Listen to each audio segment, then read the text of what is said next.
Alice Nash on Back-to-Back Theatre.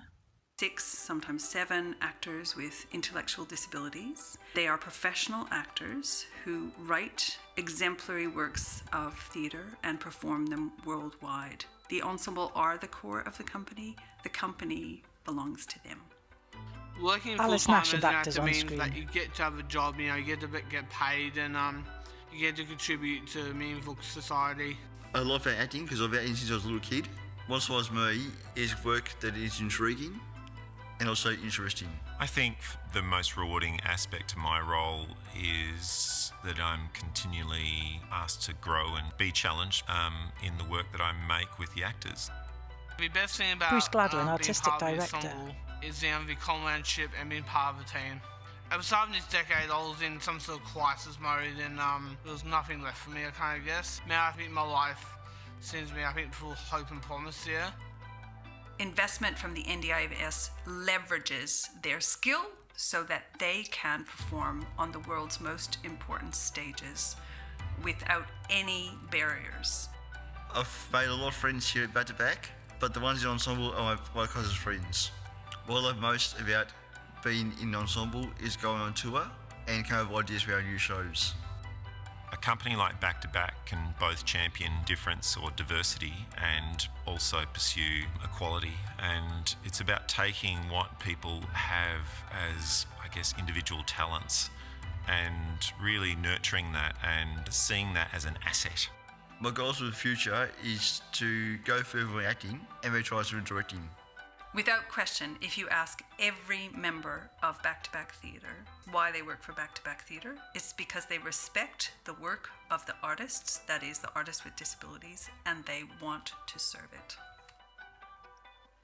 Text on screen reads, "The importance of investing in the arts, Back-to-Back Theatre and Creative Australia across nearly 25 years."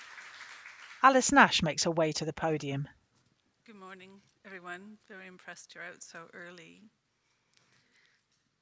I would like to acknowledge the traditional lands on which we are meeting and pay my respects to their elders past and present, and extend that respect to all First Nations people, Māori, Aotearoa people here.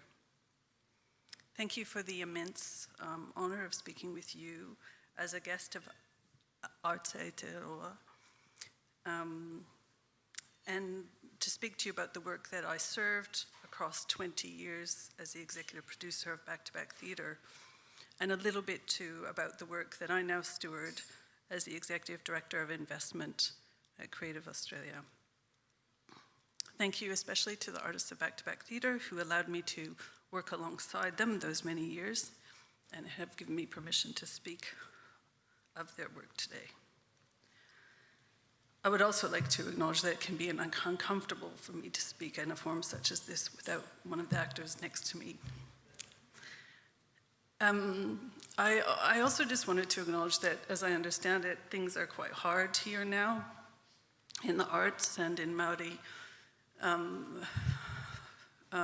support for Māori and Maori languages and arts in disability. And I wanted to just highlight that when I moved from my role as a theatre producer, so I'm already a bit teary, I got a big job, which I was surprised to get because I came from the small end of town, which became a sort of slightly little famous company.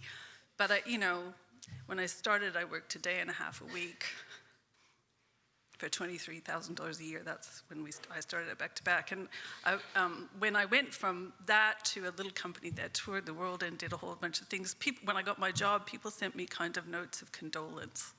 Kind of like, oh, congratulations, but that's such a depressing place, Creative Australia, and our government hates the arts. And anyway, I just thought it was a good challenge. And my substantive role at Creative Australia is to disperse about, 60 or 70% of the funds that we have. But the bit of my job that motivates me most is chasing more money for artists, communities, and the fabric of our society. And I spend more time on that than I should. And I'm proud to have been involved in the establishment of Australia's first national cultural policy for 20 years and to have chased money that sits in that policy. I digressed. I've worked in the arts because I believe that great art made with time, care, attention, empathy, skill, intelligence, warmth, courage, rigor, and a careful measure of audacity can really matter. I believe that great art makes a difference to civil society, that it opens our hearts and imaginations to a reality that could be less inequitable, less selfish, less brutal, that allows us to imagine the seeming impossible. Back-to-Back Theatre is now a medium-sized theatre company in the regional centre of Geelong, a kind of post-industrial city about an hour by train from Melbourne. As people sometimes say, who would have thunk it, a world-famous theatre of actors with disabilities from a small regional centre in the middle of nowhere. In any case, Back-to-Back Theatre ruthlessly pursues the creation of high-quality contemporary art. Back-to-Back Theatre is, as the video said, and the NDIS is the National Disability Insurance Scheme, for those of you who don't know what I was referencing in the earlier video. It's also an ensemble of actors with intellectual disabilities who co-write and perform their own works. This is a statement of the company's identity, but not an expression of the company's collective interest or pursuit. And the actors of the company do not agree on how they wish to be collectively described. As one of the actors once poignantly said to me, I'm okay with saying I have a disability as long as I don't have to talk about it. Since Back-to-Back Theatre's focus is great art, and since there is ambiguity about how the company is defined, I have sometimes been reluctant to explicitly articulate that the company has an interest in disability art or disability rights. When I was trying to get the company's art to the world, I sometimes didn't mention it to a presenter in New York or Tokyo. But I will have a few things on this topic to say to here and now. Without making gross generalizations of people with disabilities and what they accomplish, it is safe to say that in Australian society and many other communities, people with disabilities continue to be placed in the category of the other. As one of a relatively small number of professional Australian arts organisations to employ artists with disabilities, Back-to-Back Theatre is sensitive to the lack of genuine employment opportunity that exists for such artists. But employment is an equalizer that authenticates and validates. It thrusts artists into a playing field that values their insights and endeavour as being meaningful and real.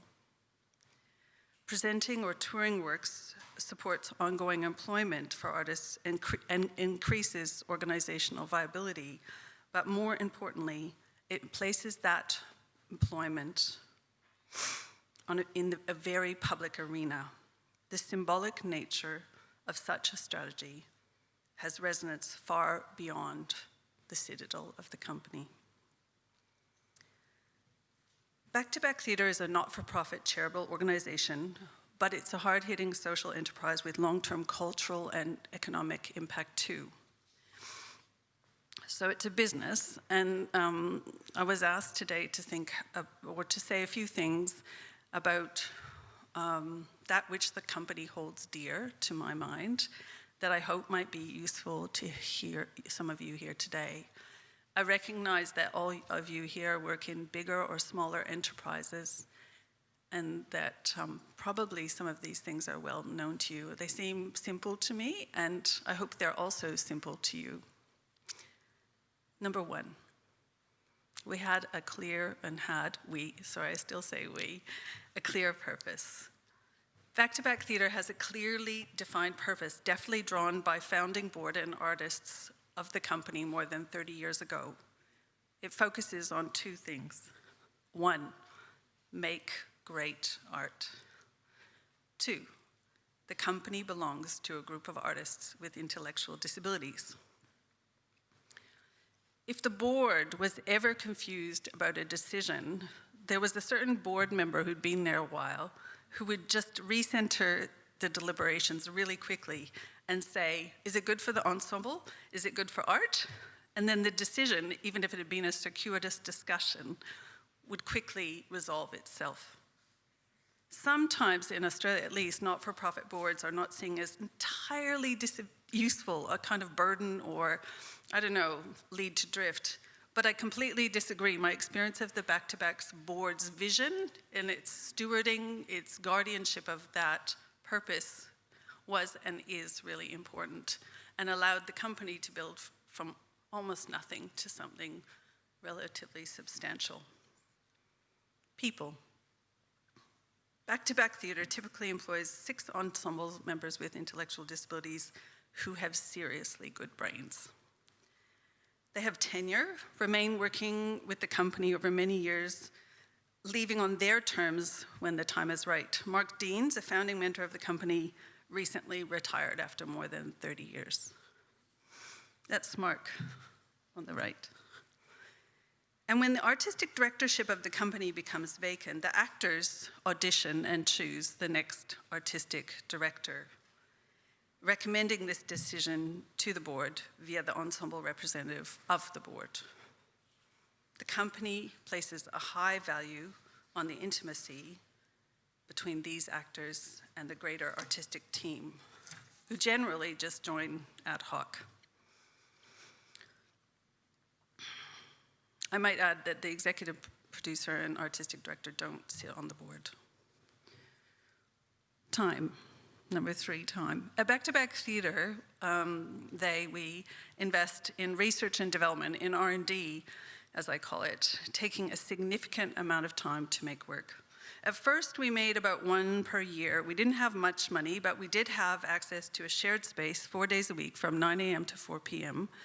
In a sense, we benefited from a lack of expectation about what the company could accomplish. We didn't ask permission to make work the way we did. We just made it relatively slowly, and nobody questioned it. And then, as existing works garnered momentum, and so in between national and international tours, regional residencies, school and community workshops, advocacy, and the real business of running and raising money for a little company, we sought to make just 1 significant work every 3 years.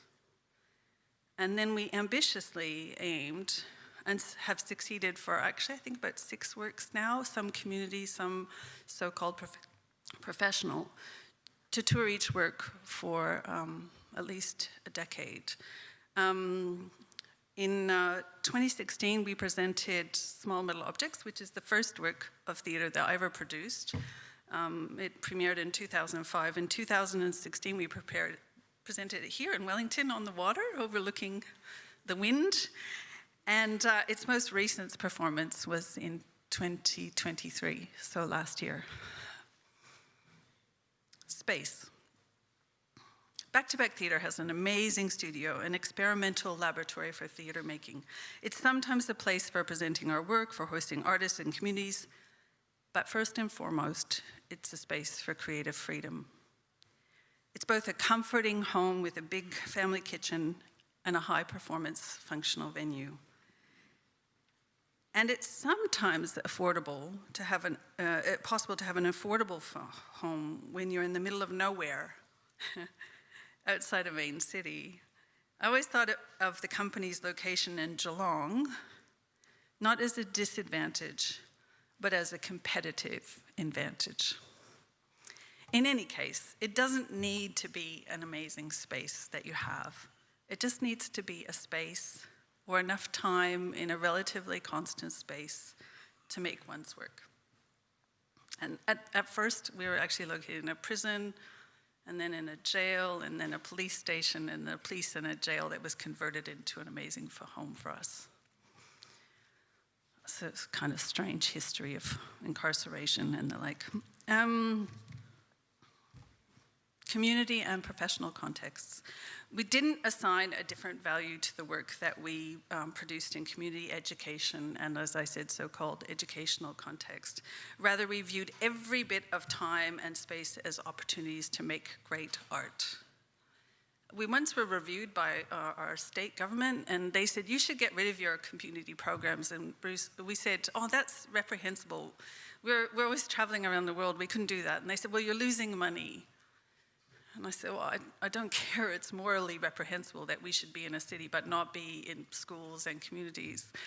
And finally, we settled on something that satisfied the consultants employed by the government and us, and that was that every time we were in a room with a group of artists, it was an opportunity to make something really good.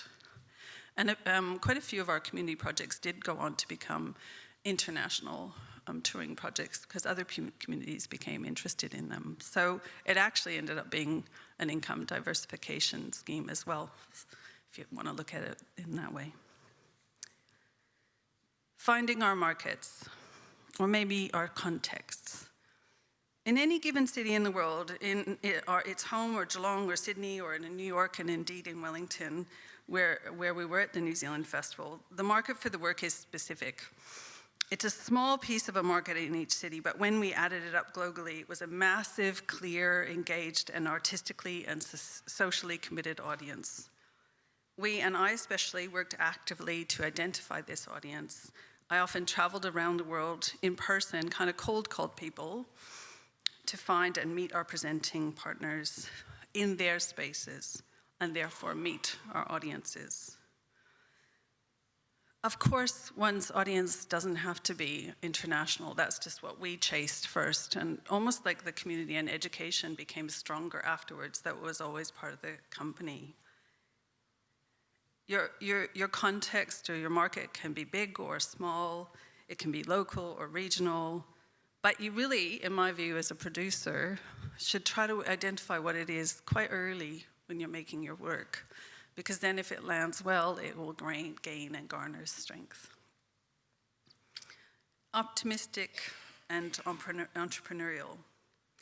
At the beginning of my producing career, and Back to Back Theatre is the only theatre company I ever produced, and I didn't have any training in producing theatre. I would never have thought of myself as a businesswoman or entrepreneurial in any way. But in fact, I was. And it demanded grit and determinations and systems and spreadsheets and quite a few late nights across the years. But across the years, through that grit and determination and chasing and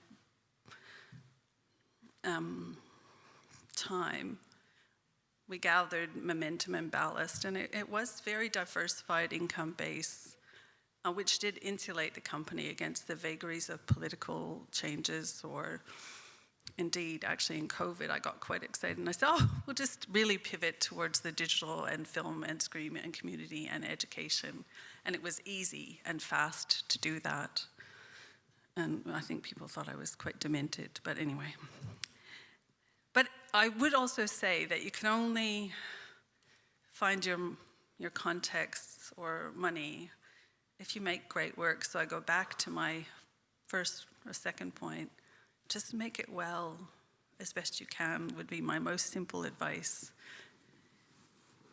Wild ideas. I think the company continues to have wild ideas. For example, after many years in live theatre, to extend the company's impact and reach to audiences, Back to Back delved into TV and screen and has now presented in lounge rooms and cinemas and across festivals across the globe. And though I can't rule from the grave, I had begun work on this, and I think they actually are working on it, but I don't try to look on their shoulders.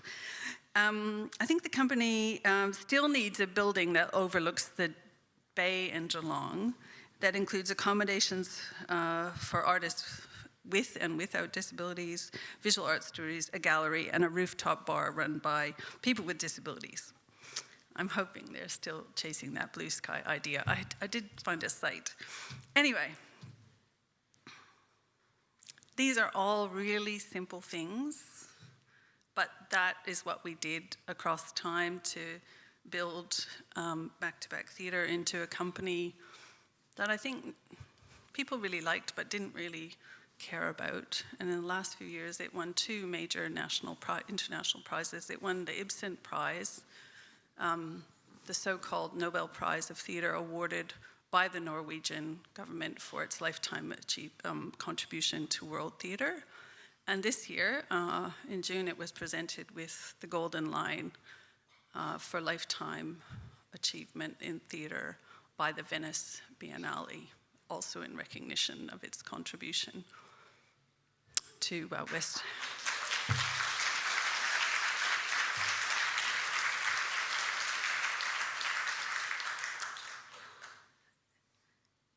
At Creative Australia, where, as I said, I'm responsible for the bulk of the grants, excluding First Nations and contemporary music, to artists, organizations, big, little, weird, heritage, and the like. This is just a few words about how I'm trying to apply my knowledge from back-to-back theatre. I do think it's important that I come from this sector, and as I was saying to Adam Hayward, who I've known from a long time, from Christchurch this morning, I was a bit shocked when I was given this job, because I do come from the very small end of town, and I know what it's like to clean the bathrooms and go to the post office and do all the other stuff too. But it's lucky that I'm trusted to be who I am, which is just a person who loves and will pursue opportunities for artists. So the first thing I do at Creative Australia is I bring my knowledge of the sector to a government agency.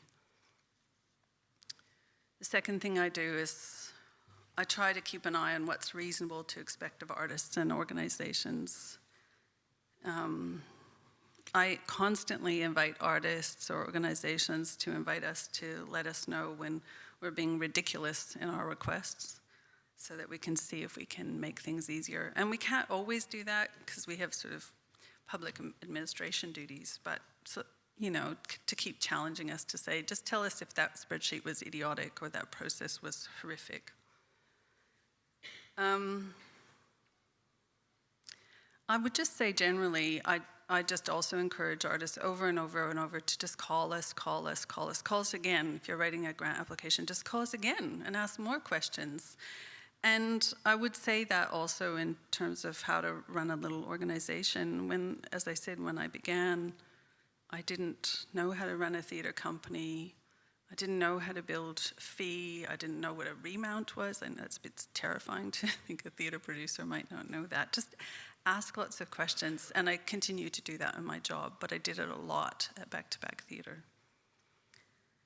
And as I was also saying, I'm also now just chasing more money from our government for art and creativity for audiences, and I will, you know, I spend a disproportionate amount of my time, given that I'm the grants woman, chasing more money, and I'll just be chasing more and more. In fact, we're just about to launch an associated disability arts plan, and has some targeted money for artists with disabilities in Australia through the federal government. It's the first time in a very long time, or even to my knowledge, that that's been done.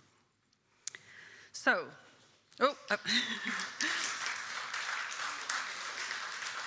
I think I'm 3 seconds over, but I'll just say, as befits, I will now close with some words from a long-term member of the Back-to-Back Theatre Ensemble, Sonia Tubin.